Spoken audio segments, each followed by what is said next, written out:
그래서 아주 재밌는 시리즈를 보고 있는데, 캐나다에 사는 한국인 트럭 운전을 하면서 이야기를 하는데, 캐나다의 삶을 좀 들여다보기 좋았습니다. 가장 궁금했던 게 뭐냐면, 저 사람은 도대체 얼마나 벌까 저렇게 열심히 일을 해가지고.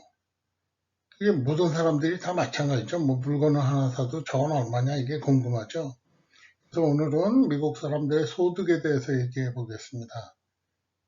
먼저 미국의 유명한 퓨 리서치 센터에서 중산층 하면은 평균 소득의 평균 가계 소득의 3분의 2 혹은 2배까지의 사이를 중산층이라고 얘기합니다. 그래서 미국의 경우에는 소득이 4만 불에서 12만 불에 달하는 사람, 흔히 선진국에서 얘기할 때 미국이 아주 빈부격차가 큰 나라지만 그러나 가장 좋은 점 중에 하나가 중산층이 두껍다. 이 사이에 속하는. 그래서 그런 내용이 있는데 보시면 알겠지만 4만 불에서 12만 불은 사실 3배 차이가 나는 소득 수준인데 이 소득 수준을 같은 레벨에 놓고 얘기할 수 있느냐. 글쎄요, 조금 의심이 드네요. 근데 또 물론 물가가 또 틀리고 뭐 다 틀리기 때문에 미들 클래스 중간 계층이라 그래도 미국의 주나 도시에 따라 다르겠죠. 그래서 앞에 나왔던 돈에 대한 얘기는 2018년 11월 14일자니까 2018년에 대한 얘기인데 물론 뭐 그 다음에도 조금 차이가 있겠죠. 그래서 제가 가장 잘 아는 뉴욕시 공립학교 교사의 월급을 가지고 한번 얘기해 보겠습니다.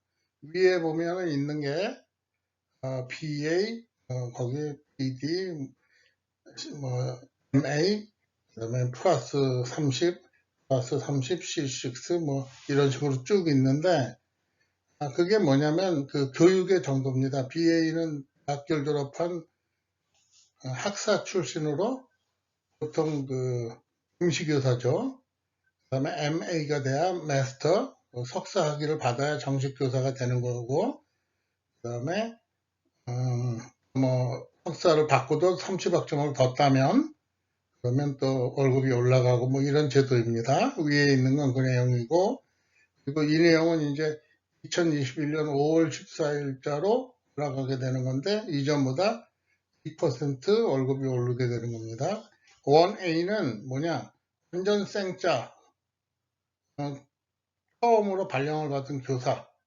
그때는 6개월마다 월급이 올라가죠.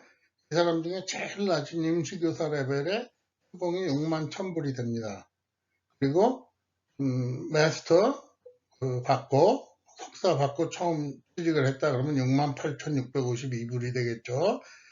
처음 취직하는 사람이 마스터 플러스 30 되는 거는 쉽지 않으니까. 그리고 이제 보면 8B 플러스 L15 이 세로로 L15는 런제벨이 15년 된 교사, 18년 된 교사, 20년 된 교사, 22년 된 교사가 있는데 정상적인 퍼머넌트 라이센스를 갖고 석사 학위를 갖고 또 그동안에 30학점 이상을 땄고 이렇게 해가지고 최고 연봉을 받게 되는 사람은 연봉 12만 8,657불을 받게 됩니다. 그래서 뭐 그렇게 나쁘지 않은 결과일 수도 있는 게 이 정도 금액이면 뭐 보통 나이가 40대 한 후반 이 정도 되는 교사들이 많고 또 아무래도 교사들은 시간이 많으니까 일하는 시간이 짧으니까 그런 면에서 생각해 본다 그러면 괜찮은 조사입니다. 그렇지만 같은 레벨의 학벌을 가진 그러니까 마스터 학위를 가진 사람들과 비교하면 낮은 편이죠. 또한 이거는 뉴욕시 공립학교 교사의 월급의 경우이고 주변 웨체스터나 롱아일랜드 경우에는 이 월급보다 한 20% 정도가 더 높습니다. 반면에 사립학교나 지방 같은 경우에는 뭐 이거의 60%만 주는 데도 있고요. 그러니까 뭐 격차가 크죠. 그런데 그래서 하여간 일단 한 가지 예 생각해 보았습니다. 다른 예를 생각해 보죠. NYPD, 뉴욕시 경찰이죠. 경찰관 연봉은 얼마냐? 경찰관 연봉을 왜 보냐면, 경찰관은 2년제 대학에서 60학점 이상을 딴 사람, 뭐 2년제가 꼭 아니어도 4년제여도 60학점 이상을 딴 사람이 경찰관이 될 수 있습니다. 그래서 학벌이 낮죠. 그래서 초봉이 42,500불. 그다음에 5년 반이 지나면 85,000불까지 올라간다. 이 정도 되면 이제 정상적인 결혼도 하고 생활이 가능한 거죠. 그래서 여기에는 물론 이게 처음부터 이렇게 받는 게 아니라 네트로 받는 본봉이 아니고 거기 뭐 각종 수당이 포함되면 뭐 올라갈 수도 있고, 그래서 10만 불이 넘는 경우도 많다. 실제로 그렇습니다. 뉴욕시 경찰들의 평균 연봉이 한 10만 불 정도 조금 넘고요. 그 옆에 있는 나소 카운티라는 데는 한 13만 불, 그 다음에 서포 카운티는 한 15만 불까지도 받는 것으로 알려져 있습니다. 뭐 꼭 공부를 많이 할 필요가 없죠. 그런데 이런 잡은 뭐 구하기 어렵지 않습니다. 미국은 경찰관 되는 거 그렇게 한국처럼 힘들지 않으니까. 근데 이제 몇 가지 예를 보여드렸는데, 조금 미국 그 전체와는 격차가 있습니다. 그래서 읽어보면 그 미국의 레이버 스태티스틱스, 그러니까 노동통계청이죠. 거기서 뭐라 그랬냐면 미디언 퍼스널 인컴이 865달러, 풀타임 워커의 경우에 2017년에 굉장히 아무리 계산해도 뭐 50주라 그래도 58, 40, 뭐 59, 900불이라 그래도 59, 45 뭐가 안 맞는 것 같은데, 그런데 뭐라고 이 US 센서스 뷰로에서는 2016년 조금 오래된 결과긴 하지만 거기서 뭐 많아봐야 한 5% 늘었으니까 그동안. 그래서 애니얼 미디언 퍼스널 인컴이 31,099달러다.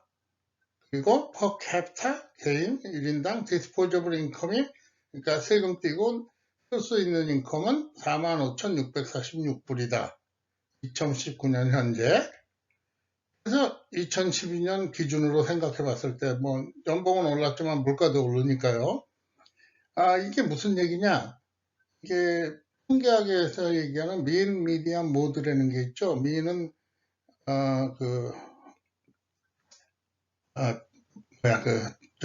평균값, 소위 말하는. 그 다음에 median은 중간값, 혹은 중위. 그 다음에 mode는 가장 많이 사용되는 것인데, 그 mean과 median의 차이입니다. 중간값이 될 때는 항상 평균보다 좀 낮습니다. 그 이유는 뭐 빌 게이츠가 하나 있으면 얼마나 그 평균값은 올라갑니까? 그래서 요새는 평균값보다는 중간값을 더 많이 써주기도 하는데, 그러니까 이런 평균값은 그래서 중간값은 평균값보다 좀 낮은 편입니다. 통계상으로.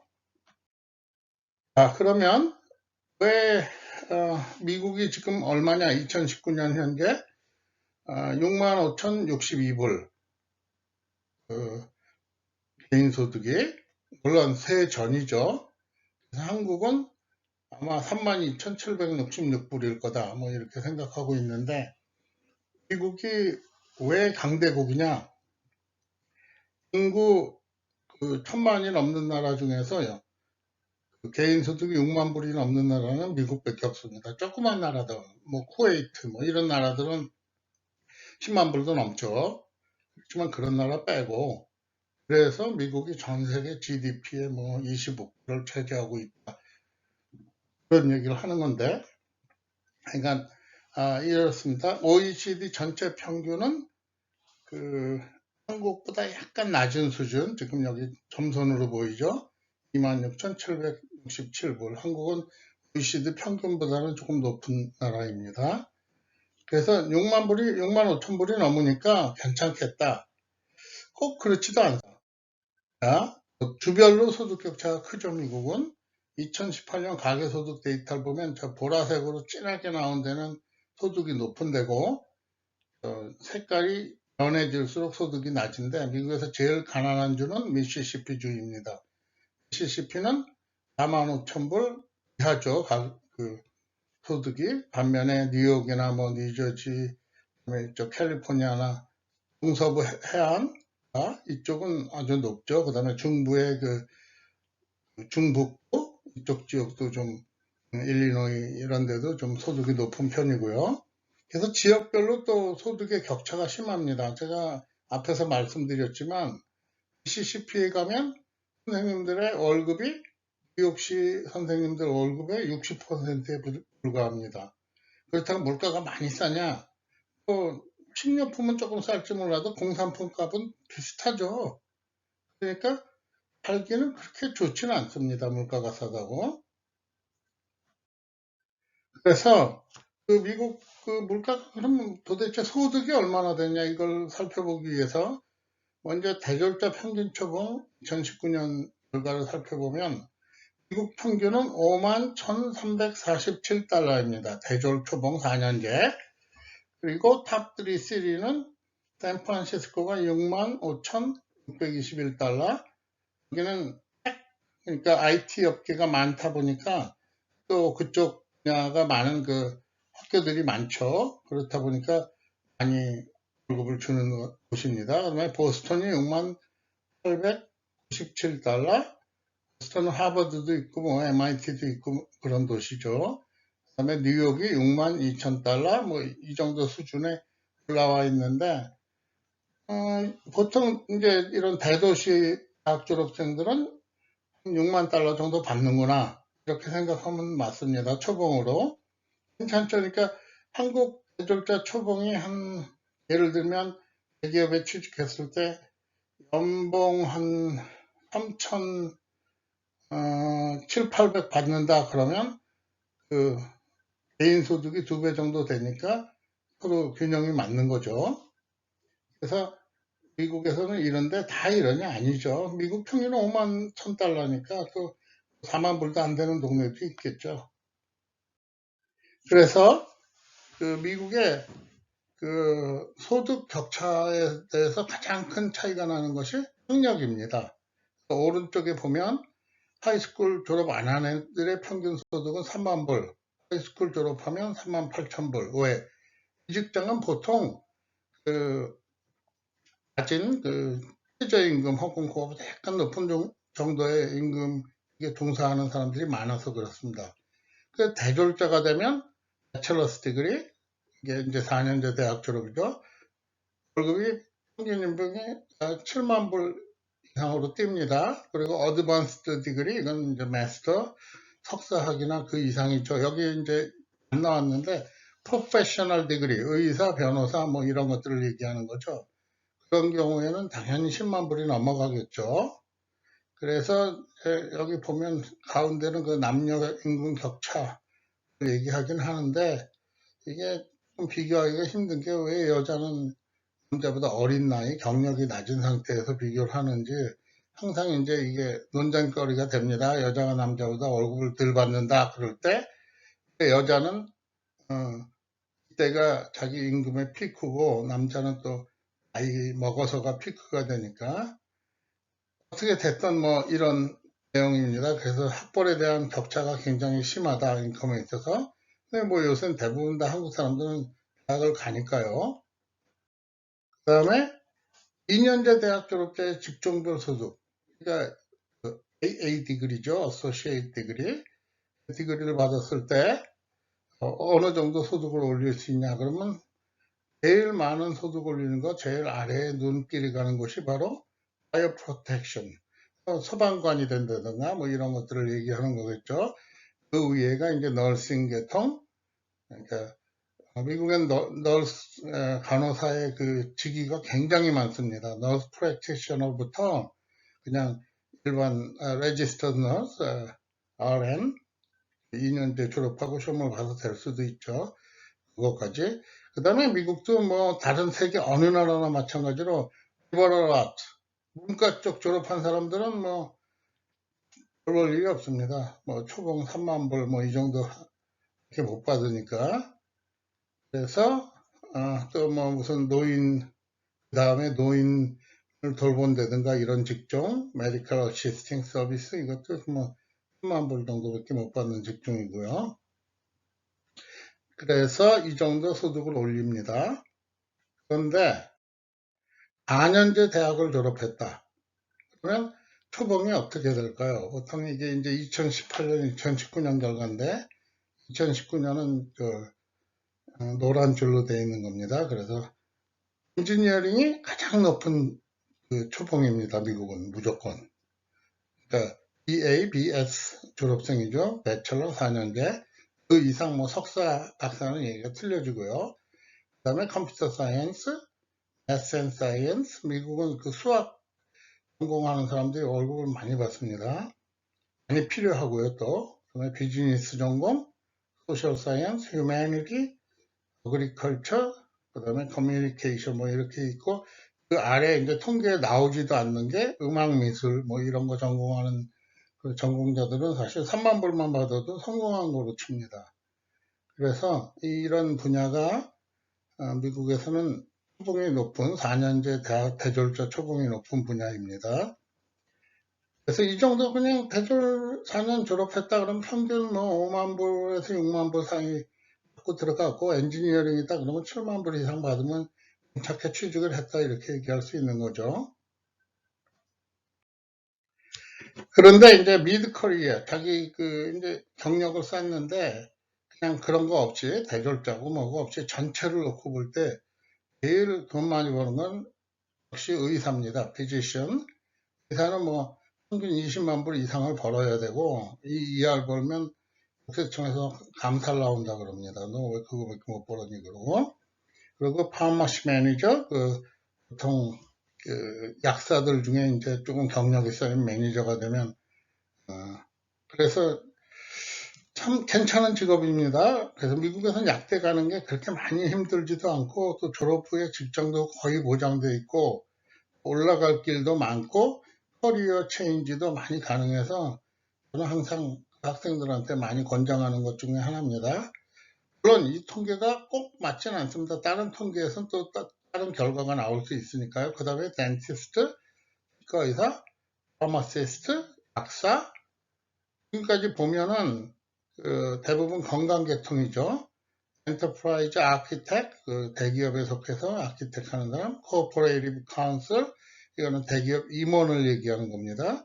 소프트웨어 엔지니어링 매니저, 소프트웨어 엔지니어링, 거기서 그냥 엔지니어가 아니고 매니저, 피지션 어시스턴트, 이거 PA라 그러죠. 요새 한국에서도 도입을 한다 그러는데, 의사들이 너무 바쁘니까 PA들이 먼저 기초 진료를 하고 의사한테 그 정보를 넘겨주면 의사 시간을 절약할 수 있죠.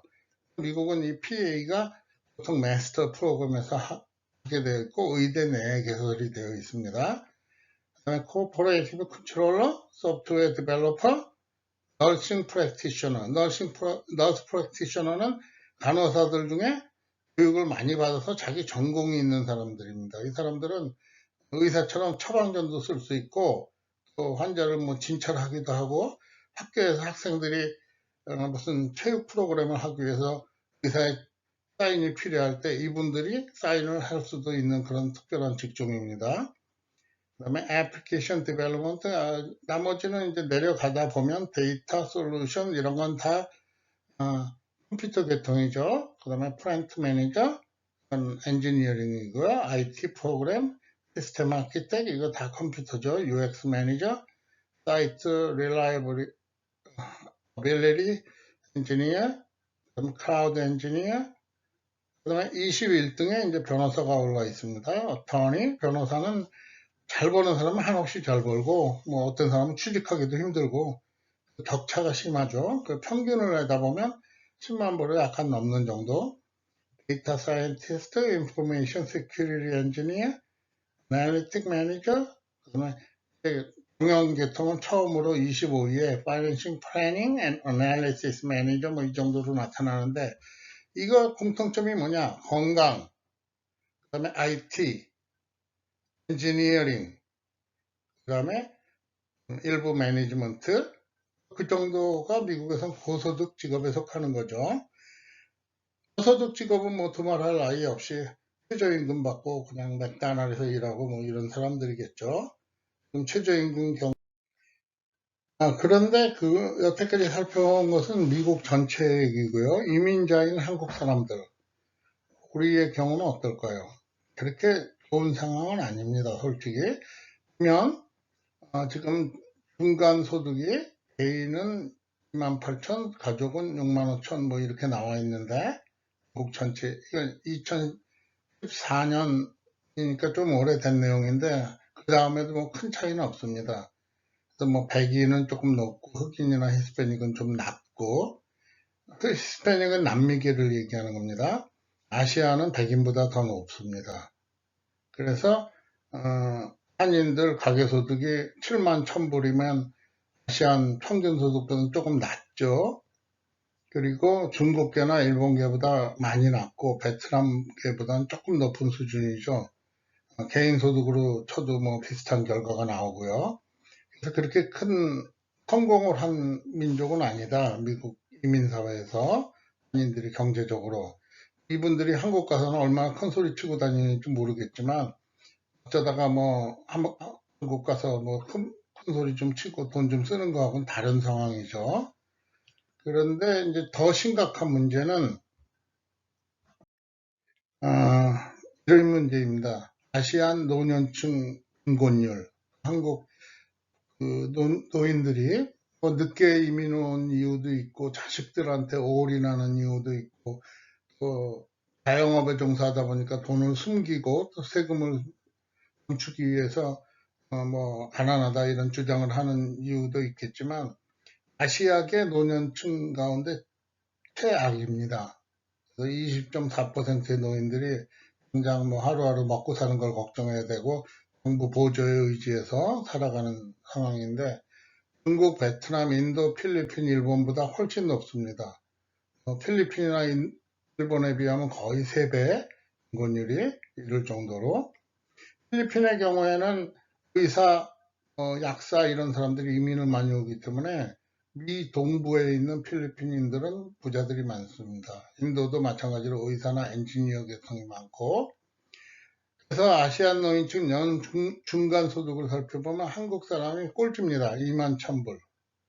그러니까 참 불행한 얘기죠. 인도의 6만 7천 불에 비하면 뭐 3분의 1도 안 되는 수준이니까요. 그래서 우리는 이민자들이 인도 사람 무시하고 얼굴 까맣다고 막 그러는데 사실은 무시할 그 상황이 아닌 거죠. 그래서 이런 결과는 비단 노년층뿐만이 아니라 전체에게 나타나는 결과인데 뉴욕시의 경우에 아시아 건강보험 미가입률이 미국 전체로는 한 8%에서 9% 사이 정도 됩니다. 한국 사람은 23%, 그나마 네팔인이 30%를 기록해서 좀 체면 유지는 됐는데, 뭐 4명 중에 하나가 건강보험이 없는 거죠, 한국 사람은. 이러다 보니까 이 사람들이 아프면 미국 병원에서 치료를 받으려면 돈은 있어도 그럼 너 그 돈 어디서 났냐 이런 얘기가 나오니까 한국으로 가게 되는 거죠. 그러다 보니까 한국에서는 미국 건강보험에 대해서 굉장히 과장되게 알려진 부분이 많은데 정상적으로 취직을 하고 정상적으로 직장에 다니고 직장에서 주는 의료보험을 제공받는다. 그러면 글쎄요, 큰 문제가 없는데요, 보통. 그래서 뭐 제 경우에도 그냥 공무원이니까 공무원 보험을 받는데 가장 평범한 보험을 받는데 이번에 와이프가 수술을 해가지고 $200 내고 끝났고 그리고 그 연 500만 달러까지는 모든 게 커버가 되고요. 그 다음에 뭐 치과 아이들 입학 교정하고 안경도 나오고 뭐 괜찮은 상황이 미국의 중산층인데 한국 분들은 대부분 자영업에 있고 또 일부러 소득을 숨기기 위해서 보험을 안 들다 보니까 이런 결과가 나왔죠. 그래서 한국 이민자들이 지금 미국에서 경제적으로 크게 성공하지 못하고 있다. 이런 걸 보여주죠. 일부 크게 성공한 사람들도 있죠, 물론. 그렇지만 전체적으로 평균을 보면 오늘 살펴본 미국인들의 소득에 대한 결론을 한번 생각해 보겠습니다. 첫 번째, 미국의 평균 소득은 6만 달러 정도다. 6만 5천 뭐 이게 이제 평균 소득이고 중위소득은 4만 달러가 약간 넘는, 그러니까 많이 버는 사람들 때문에 모든 사람을 일렬로 세웠을 때 중간에 서는 사람은 4만 달러 조금 더 버는 수준, 고졸에서 대학교 시작하는 단계, 그 다음에 학력별 격차가 심하다. 소득에서. 그래서 대졸자는 고졸자의 2배 이상을 받는다. 그리고 또 위에 올라가는, 승진하는 것까지 계산하면 더 크죠, 그게. 세 번째, 대졸자 평균 기대 연봉은 15년 경력 후 대략 10만 달러 내외가 되면 중산층 생활을 하는 보통 사람이다. 이렇게 생각하면 되겠죠. 그 다음에 직종별 격차가 심하다. 그래서 엔지니어링과 건강 관련 직업이 높은 연봉이다. 뭐 이 밖에 좋은 학교 출신의 MBA나 혹은 뭐 변호사 뭐 이런 사람들도 높은 연봉에 속하죠. 다음에 한인들은 학력은 높지만 소득은 높은 편이 아니다. 조금 슬픈 얘기죠. 아까 말씀드렸지만 한인들은 대학 졸업률은 다른 민족보다 높습니다.